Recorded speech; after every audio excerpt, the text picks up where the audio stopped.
Matthew Henry's Commentary on the Whole Bible. An exposition with practical observations of the Proverbs. Chapter 24.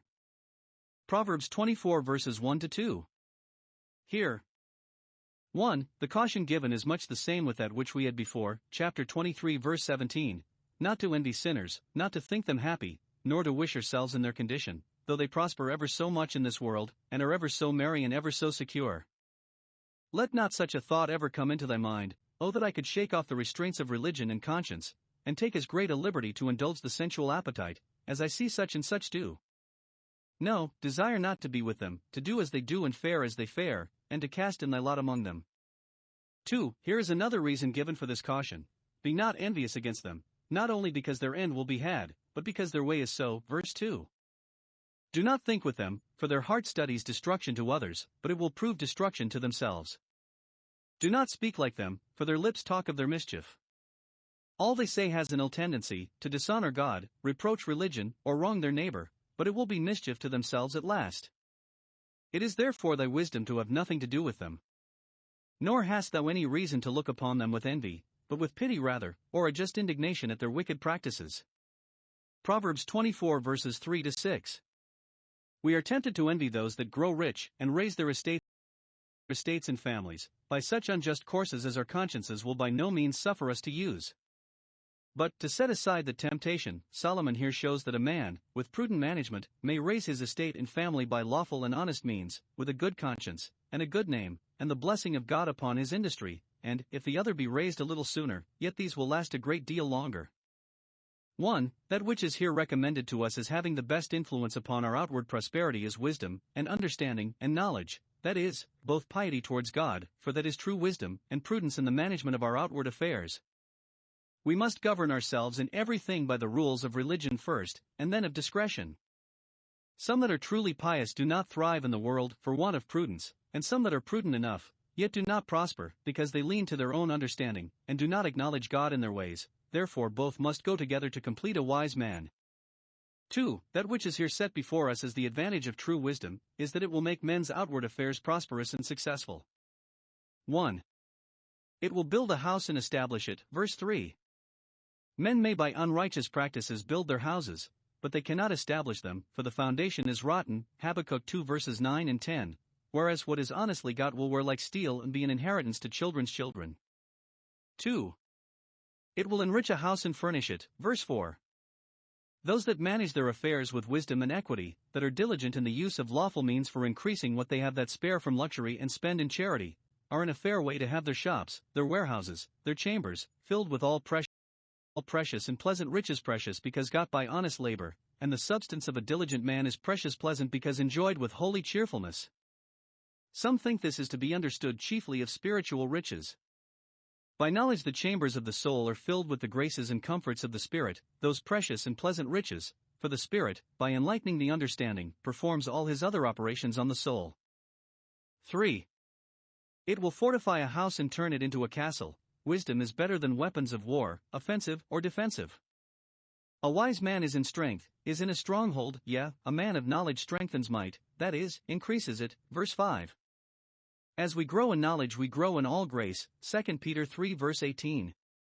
Those that increase in wisdom are strengthened with all might. Colossians 1 verses 9 and 11. A wise man will compass that by his wisdom which a strong man cannot effect by force of arms. The spirit is strengthened both for the spiritual work and the spiritual warfare by true wisdom. 4. It will govern a house and a kingdom too, and the affairs of both. Verse 6. Wisdom will erect a college, or council of state. Wisdom will be of use. 1. For the managing of the public quarrels, so as not to engage in them, but for an honest cause, and with some probability of success, and, when they are engaged in, to manage them well, and so as to make either an advantageous peace, or an honorable retreat. By wise counsel thou shalt make war, which is a thing that may prove of ill consequence if not done by wise counsel. 2. For the securing of the public peace, in the multitude of counselors there is safety, for one may foresee the danger, and discern the advantages, which another cannot. In our spiritual conflicts we need wisdom, for our enemy is subtle. Proverbs 24 verses 7 to 9. Here is the description. 1. Of a weak man, wisdom is too high for him, he thinks it so, and therefore, despairing to attain it, he will take no pains in the pursuit of it, but sit down content without it. And really it is so, he has not capacity for it, and therefore the advantages he has for getting it are all in vain to him. It is no easy thing to get wisdom, those that have natural parts good enough, yet if they be foolish, that is, if they be slothful, and will not take pains, if they be playful and trifling and given to their pleasures, if they be viciously inclined and keep bad company, it is too high for them, they are not likely to reach it. And, for want of it, they are unfit for the service of their country, they open not their mouth in the gate, they are not admitted into the council or magistracy, or, if they are dumb statues, and stand for ciphers, they say nothing, because they have nothing to say, and they know that if they should offer anything it would not be heeded, nay, it would be hissed at. Let young men take pains to get wisdom, that they may be qualified for public business, and do it with reputation. 2. Of a wicked man who is not only despised as a fool is, but detested. 2 sorts of wicked men are so. 1. Such as are secretly malicious. Though they speak courteously and conduct themselves plausibly, they devise to do evil, are contriving to do an ill turn to those they bear a grudge to, or have an envious eye at. He that does so shall be called a mischievous person, or a master of mischief, which perhaps was then a common name of reproach. He shall be branded as an inventor of evil things, Romans 1 verse 30, or if any mischief be done, he shall be suspected as the author of it, or at least accessory to it. This devising evil is the thought of foolishness, verse 9. It is made light of and turned off with a jest, as only a foolish thing, but really it is sin, it is exceedingly sinful, you cannot call it by a worse name than to call it sin. It is bad to do evil, but it is worse to devise it, for that has in it the subtlety and poison of the old serpent. But it may be taken more generally. We contract guilt, not only by the act of foolishness, but by the thought of it, though it go no further. The first risings of sin in the heart are sin, offensive to God, and must be repented of, or we are undone. Not only malicious, unclean, proud thoughts, but even foolish thoughts, are sinful thoughts. If vain thoughts lodge in the heart, they defile it, Jeremiah 4 verse 14, which is a reason why we should keep our hearts with all diligence, and harbor no thoughts there which cannot give a good account of themselves, Genesis 6 verse 5. 2.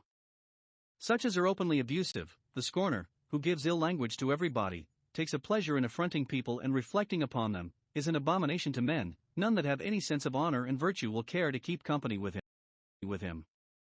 The seat of the scornful is the pestilential chair, as the Septuagint calls it, Psalm 1 verse 1, which no wise man will come near for fear of taking the infection.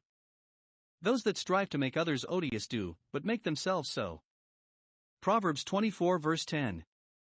Note.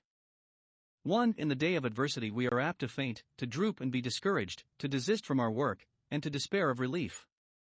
Our spirits sink, and then our hands hang down and our knees grow feeble, and we become unfit for anything. And often those that are most cheerful when they are well droop most, and are most dejected when anything ails them. 2. This is an evidence that our strength is small, and is a means of weakening it more. It is a sign that thou art not a man of any resolution, any firmness of thought, any consideration, any faith, for that is the strength of a soul, if thou canst not bear up under an afflictive change of thy condition. Some are so feeble that they can bear nothing, if a trouble does but touch them, Job 4 verse 5, nay, if it does but threaten them, they faint immediately, and are ready to give up all for gone, and by this means they render themselves unfit to grapple with their trouble and unable to help themselves. Be of good courage therefore, and God shall strengthen thy heart. Proverbs 24 verses 11 to 12. Here is 1. A great duty required of us, and that is to appear for the relief of oppressed innocency. If we see the lives or livelihoods of any in danger of being taken away unjustly, we ought to bestir ourselves all we can to save them, by disproving the false accusations on which they are condemned and seeking out proofs of their innocency. Though the persons be not such as we are under any particular obligation to, we must help them, out of a general zeal for justice. If any be set upon by force and violence, and it be in our power to rescue them, we ought to do it. Nay, if we see any through ignorance exposing themselves to danger, or fallen in distress, as travelers upon the road, ships at sea, or any the like, it is our duty, though it be with peril to ourselves, to hasten with help to them, and not forbear to deliver them, not to be slack, or remiss, or indifferent, in such a case. 2. An answer to the excuse that is commonly made for the omission of this duty. Thou wilt say, Behold, we knew it not, we were not aware of the imminency of the danger the person was in, we could not be sure that he was innocent, nor did we know how to prove his innocence, nor which way to do anything in favor of him, else we would have helped him. Now, 1.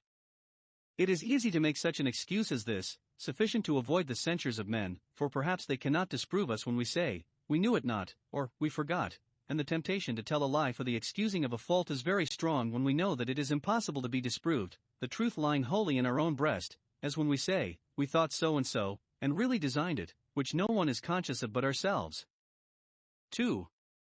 It is not so easy with such excuses to evade the judgment of God, and to the discovery of that we lie open, and by the determination of that we must abide. Now, 1. God ponders the heart and keeps the soul, he keeps an eye upon it, observes all the motions of it, its most secret thoughts and intents are all naked and open before him. It is his prerogative to do so, and that in which he glories. Jeremiah 17 verse 10, I the Lord search the heart. He keeps the soul, holds it in life. This is a good reason why we should be tender of the lives of others, and do all we can to preserve them, because our lives have been precious in the sight of God, and he has graciously kept them. 2. He knows and considers whether the excuse we make be true or no, whether it was because we did not know it or whether the true reason was not because we did not love our neighbor as we ought, but were selfish, and regardless both of God and man. Let this serve to silence all our frivolous pleas, by which we think to stop the mouth of conscience when it charges us with the omission of plain duty. Does not he that ponders the heart consider it? 3. He will judge us accordingly. As his knowledge cannot be imposed upon, so his justice cannot be biased, but he will render to every man according to his works, not only the commission of evil works, but the omission of good works. Proverbs 24 verses 13 to 14. We are here quickened to the study of wisdom by the consideration both of the pleasure and the profit of it. 1. It will be very pleasant. We eat honey because it is sweet to the taste, and upon that account we call it good, especially that which runs first from the honeycomb. Canaan was said to flow with milk and honey was the common food of the country, Luke 24 verses 41 and 42, even for children, Isaiah 7 verse 15. Thus should we feed upon wisdom, and relish the good instructions of it. Those that have tasted honey need no further proof that it is sweet, nor can they by any argument be convinced of the contrary.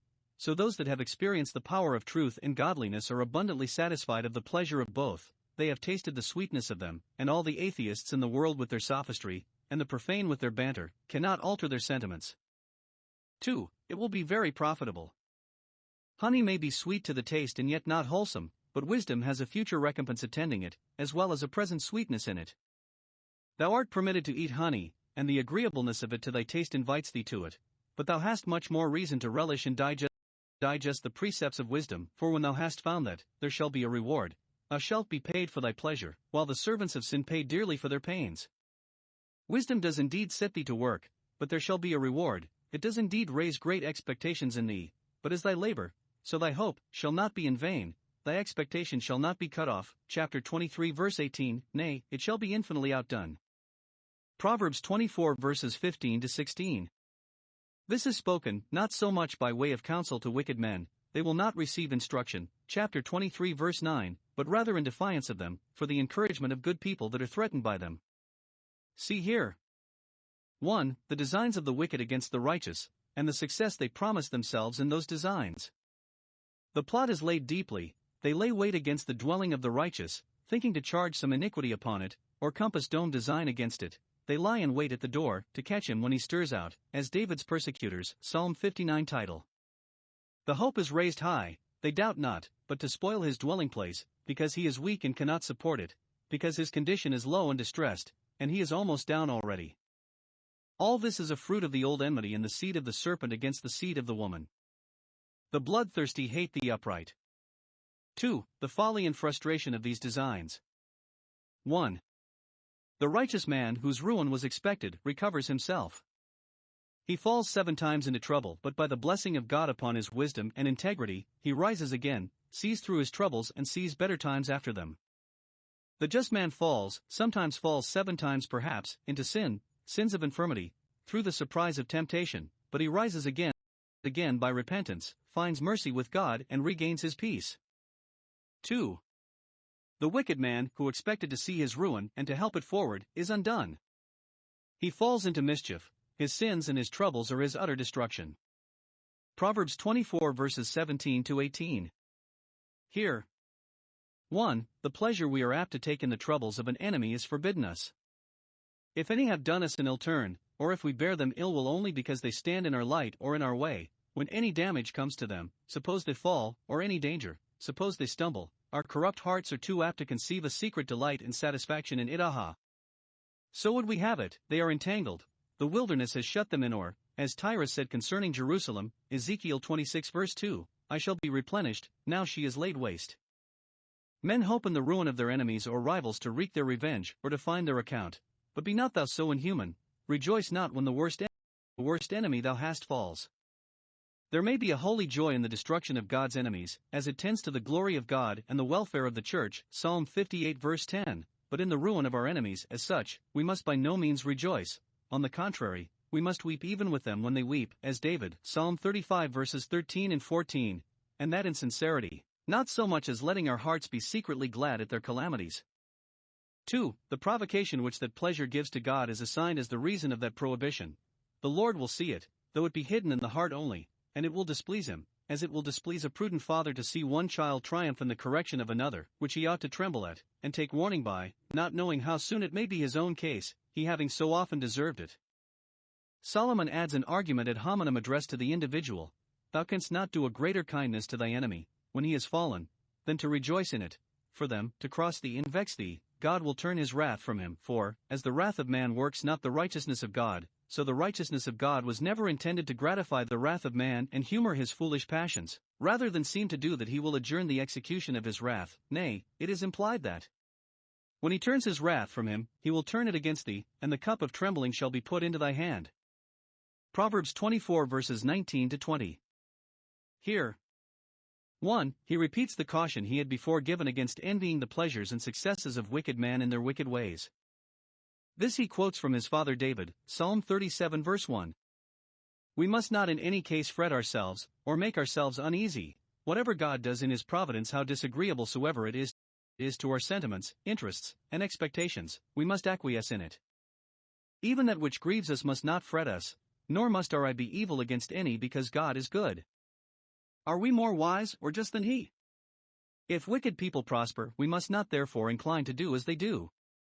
2. He gives a reason for this caution, taken from the end of that way which wicked men walk in. Envy not their prosperity, for 1. There is no true happiness in it, there shall be no reward to the evil man, his prosperity only serves for his present subsistence, these are all the good things he must ever expect, there is none intended him in the world of retribution.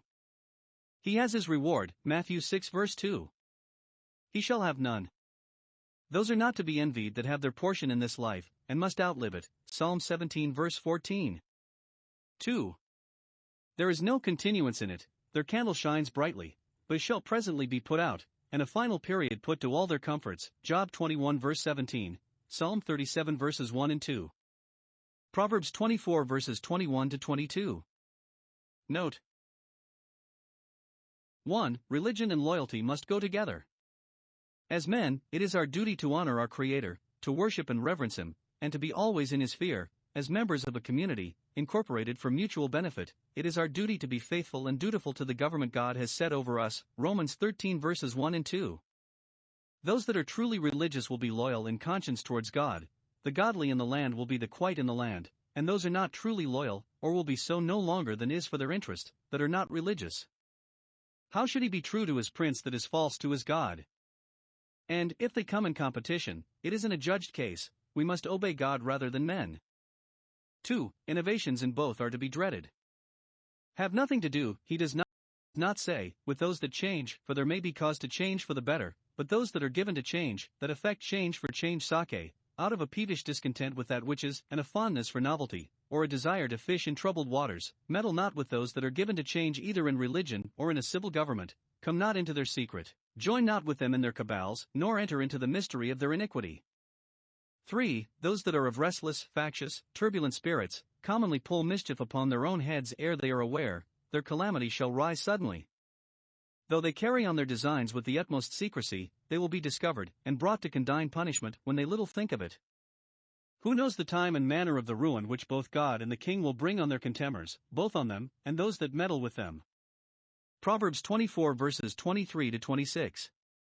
Here are lessons for wise men, that is, judges and princes. As subjects must do their duty and be obedient to magistrates, so magistrates must do their duty in administering justice to their subjects, both in pleas of the crown and causes between party and party. These are lessons for them. 1. They must always weigh the merits of a cause, and not be swayed by any regard, one way or other, to the parties concerned. It is not good in itself, nor can it ever do well, to have respect of persons in judgment. The consequences of it cannot but be the perverting of justice, and doing wrong under color of law and equity. A good judge will know the truth, not know faces, so as to countenance a friend and help him out in a bad cause, or so much as omit anything that can be said or done in favor of a righteous cause, when it is the cause of an enemy. 2. They must never connive at or encourage wicked people in their wicked practices. Magistrates in their places, and ministers in theirs, are to deal faithfully, and the wicked man, though he be a great man or a particular friend, to convict him of his wickedness, to show him what will be in the end thereof, to discover him to others, that they may avoid him. But if those whose office it is thus to show people their transgressions palliate them and connive at them, if they excuse the wicked man, much more if they prefer him and associate with him, which is, in effect, to say, thou art righteous, they shall justly be looked upon as enemies to the public peace and welfare, which they ought to advance, and the people shall curse them and cry out shame on them, and even those of other nations shall abhor them, as base betrayers of their trust. 3. They must discountenance and give check to all fraud, violence, injustice, and immorality, and, though thereby they may disoblige a particular person, yet they will recommend themselves to the favor of God and man. Let magistrates and ministers and private persons too that are capable of doing it, rebuke the wicked, that they may bring them to repentance or put them to shame, and they shall have the comfort of it in their own bosoms. To them shall be delight, when their consciences witness for them that they have been witnesses for God, and a good blessing shall come upon them, the blessing of God and good men. They shall be deemed religion's patrons, and their country's patriots. See chapter 28 verse 23. 4. They must always give judgment according to equity, verse 26.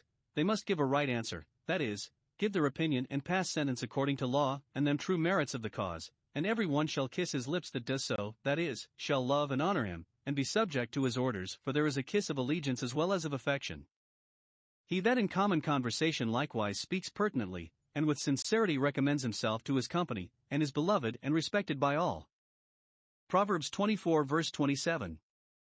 This is a rule of prudence in the management of household affairs, for all good men should be good husbands, and manage with discretion, which would prevent a great deal of sin, and trouble, and disgrace to their profession.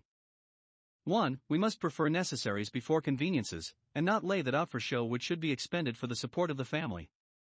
We must be contented with a mean cottage for a habitation, rather than want, or go in debt for, food convenient.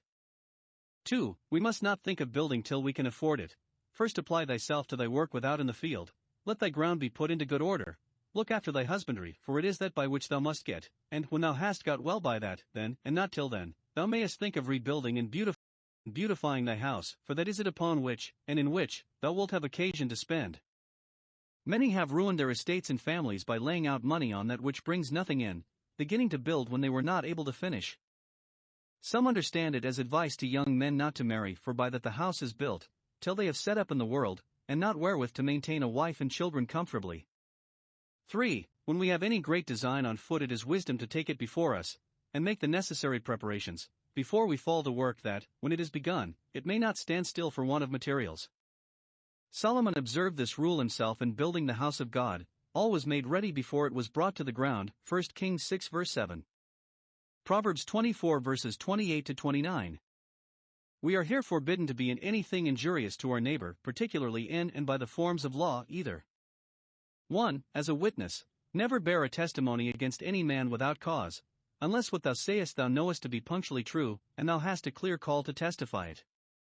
Never bear a false testimony against any one, for it follows, deceive not with thy lips, deceive not the judge and jury, deceive not those whom thou conversest with, into an ill opinion of thy neighbor. When thou speakest of thy neighbor, do not only speak that which is true, but take heed lest, in the manner of thy speaking, thou insinuate anything that is otherwise, and so shouldst deceive by innuendos or hyperboles. Or 2. As a plaintiff or prosecutor. If there be occasion to bring an action or information against thy neighbor, let it not be from a spirit of revenge. Say not, I am resolved I will be even with him, I will do so to him as he had done to me. Even a righteous cause becomes unrighteous when it is thus prosecuted with malice. Malice. Say not, I will render to the man according to his work, and make him pay dearly for it is God's prerogative to do so, and we must leave it to him, and not step into his throne, or take his work out of his hands. If we will needs be our own carvers, and judges in our own cause, we forfeit the benefit of an appeal to God's tribunal, therefore we must not avenge ourselves, because he has said, Vengeance is mine. Proverbs 24 verses 30 to 34.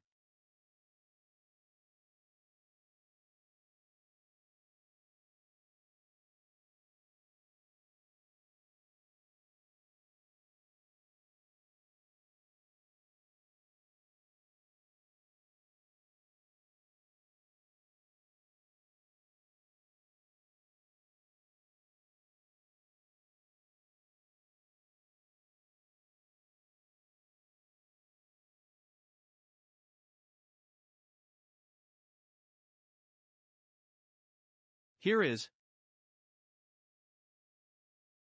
1. The view which Solomon took of the field and vineyard of the slothful man. He did not go on purpose to see it, but as he passed by, observing the fruitfulness of the ground, as it is very proper for travelers to do, and his subjects' management of their land, as it is very proper for magistrates to do, he cast his eye upon a field and a vineyard unlike all the rest, for, though the soil was good, yet there was nothing growing in them but thorns and nettles, not here and there one, but they were all overrun with weeds, and, if there had been any fruit, it would have been eaten up by the beasts, for there was no fence, the stone wall was broken down. See the effects of that curse upon the ground, Genesis 3 verse 18, thorns and thistles shall it bring forth unto thee, and nothing else unless thou take pains with it. See what a blessing to the world the husbandman's calling is, and what a wilderness this earth, even Canaan itself, would be without it. The king himself is served of the field, but he would be ill-served if God did not teach the husbandman discretion and diligence to clear the ground, plant it, sow it, and fence it. See what a great difference there is between some and others in the management even of their worldly affairs, and how little some consult their reputation, not caring though they proclaim their slothfulness, in the manifest effects of it, to all that pass by, shamed by their neighbor's diligence.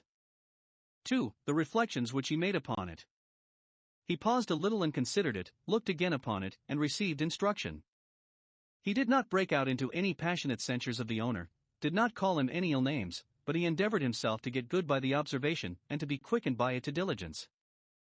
Note, those that are to give instruction to others must receive instruction themselves, and instruction may be received, not only from what we read and hear, but from what we see, not only from what we see of the works of God, but from what we see of the manners of man, not only from men's good manners, but from their evil manners. Plutarch relates a saying of Cato Major, that wise men profit more by fools than fools by wise men, for wise men will avoid the faults of fools, but fools will not imitate the virtues of wise men. Solomon reckoned that he received instruction by this sight, though it did not suggest to him any new notion or lesson, but only put him in mind of an observation he himself had formerly made, both of the ridiculous folly of the sluggard, who, when he has needful work to do, lies dozing in bed and cries, yet a little sleep, a little slumber, and still it will be a little more, till he has slept his eyes out, and, instead of being fitted by sleep for business, as wise men are, he is dulled and stupefied, and made good for nothing, and of certain misery that attends him. His poverty comes as one that travels, it is constantly coming nearer and nearer to him, and will be upon him speedily, and want seizes him as irresistibly as an armed man, a highwayman that will strip him of all he has. Now this is applicable, not only to our worldly business, to show what a scandalous thing slothfulness in that is, and how injurious to the family, but to the affairs of our souls. Note 1. Our souls are our fields and vineyards, which we are every one of us to take care of, to dress, and to keep. They are capable of being improved with good husbandry, that may be got out of them which will be fruit abounding to our account. We are charged with them, to occupy them till our Lord come, and a great deal of care and pains it is requisite that we should take about them. 2. These fields and vineyards are often in a very bad state, not only no fruit brought forth, but all overgrown with thorns and nettles, scratching, stinging, inordinate lusts and passions, pride, covetousness, sensuality, malice. Those are the thorns and nettles, the wild grapes, which the unsanctified heart produces, no guard kept against the enemy, but the stone wall broken down, and all lies in common, all exposed. 3. Where it is thus, it is owing to the sinner's own slothfulness and folly. He is a sluggard, loves sleep, hates labor, and he is void of understanding, understands neither his business nor his interest, he is perfectly besotted. 4. the issue of it will certainly be the ruin of the soul and all its welfare. It is everlasting want that thus comes upon it as an armed man.